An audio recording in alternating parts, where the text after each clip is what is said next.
తీసుకున్నా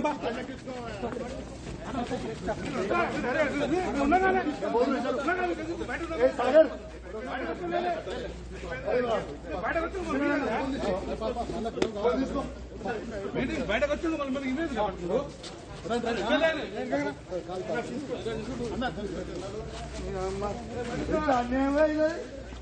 పిల్లలు నా కొడుకు అమ్ముడు వెళ్ళిన కొడుకులతో కూడా బైక్ ఇచ్చి మాట్లాడిస్తారు.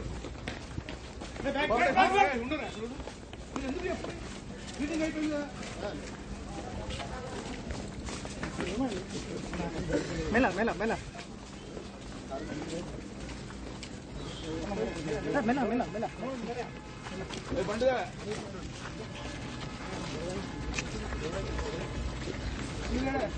నేనే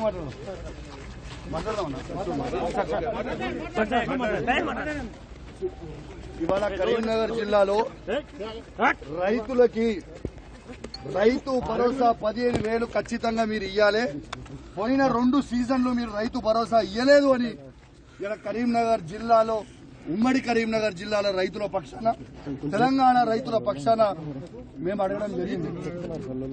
దాంతో పాటు ఇలా రుణమాఫీ నా హుజురాబాద్ నియోజకవర్గంలో కేవలం 50% మాత్రమే అయింది.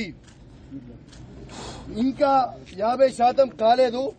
నా హుజురాబాద్ నియోజకవర్గంలో రైతులకి రుణమాఫీ చెయ్యాలని నేను డిమాండ్ చేసిన. నా దళిత కుటుంబాలకి శాచ్యురేషన్ మోడ్ లో 18,500 కుటుంబాలకి మేము దళిత బంధు ఇస్తే 2వ విడత దళిత బంధుని వీళ్ళు ఇయ్యకుండా మా దళితులకి ఇబ్బంది పెడతా ఉన్నారు. ఇలా ఖచ్చితంగా దళిత బంధు విడుదల చేయమని చెప్తే ఇవ్వడుగుతే 3 మంత్రులు ఎమ్మెల్యేలు అందరూ కూడా మందబలం ఉంది కదా, అధికార బలం ఉంది కదా అని వచ్చి బెదిరించే ప్రయత్నం చేస్తా ఉన్నారు. మీరు బెదిరిస్తే భయపడేటోడు ఎవడు లేనిడా. ఖచ్చితంగా కేసీఆర్ గారి పక్షాన మేము నిలబడతాం. కేసీఆర్ గారు ఏ విధంగా అయితే రైతులకి 1,00,000 కోట్లు ఇచ్చిండో మేము రైతుల పక్షాన నిలబడతామని మాట ఇచ్చాం. అదే విధంగా మేము మాట ఇచ్చినట్టు నిలబడతా ఉన్నాం. ఎందుకు ఈ దౌర్జన్యం అని అడుగుతా ఉన్నాను. మంత్రులు ఎమ్మెల్యేలు అధికారులు సాక్షిగా నేను ఒక ఎమ్మెల్యేగా ఉన్నా ఎట్లా బయట పట్టుకొని నూకేస్తున్నారో ఒక్కసారి మీ అందరు కూడా చూడండి అని విజ్ఞప్తి చేస్తున్నాను.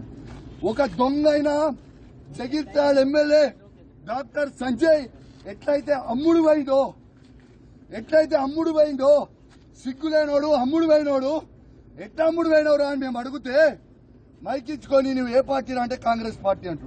మరి నిజంగా నువ్వు అంత బొగోనివే అయితే డాక్టర్ సంజయ్ జగిత్యాల ఎమ్మెల్యే నువ్వు రాజీనామా చేయి. అదే కాంగ్రెస్ బీఫామ్ మీద గెలిచి చూపి చాతగాని దద్దమ్మలాగా కేసీఆర్ గారు పెట్టిన భిక్ష నువ్వు ఎమ్మెల్యేగా ఉండి దీంతో కేసీఆర్ గారిని నువ్వు విమర్శిస్తా ఉంటే, మీరు నోటికి వచ్చినట్టు మాట్లాడుతూ ఉంటే మేము చూసుకుంటా ఊకోవాలా అని మేము అడుగుతా ఉన్నాం. ఖచ్చితంగా నిలదీస్తాం, అడుగడుగున అడ్డుకుంటాం. ఖచ్చితంగా ఇచ్చిపెట్టే ప్రసక్తే లేదు. వాళ్ళు ఖచ్చితంగా ఇవాళ రైతులకి 15,000 రూపాయల రైతు భరోసా ఇవ్వాల్సిందే. ఇందిరమ్మ ఇల్లు ప్రతి ఒక్కరికి ఇవ్వాల్సిందే. ఇలా వాళ్ళు ఇచ్చిన 6 గ్యారెంటీలు ఇవ్వాల్సిందే. వాళ్ళు భయపెట్టించి దౌర్జన్యాలు చేస్తే భయపడే ప్రసక్తే లేదు. ఖచ్చితంగా వాళ్ళు ఇచ్చే 6 గ్యారెంటీల హామీలు ఖచ్చితంగా వాళ్ళు ఇచ్చే వరకు వాళ్ళని ప్రశ్నిస్తూనే ఉంటాం. 420 హామీలు ఇచ్చే వరకు ప్రశ్నిస్తూనే ఉంటాం. మీరు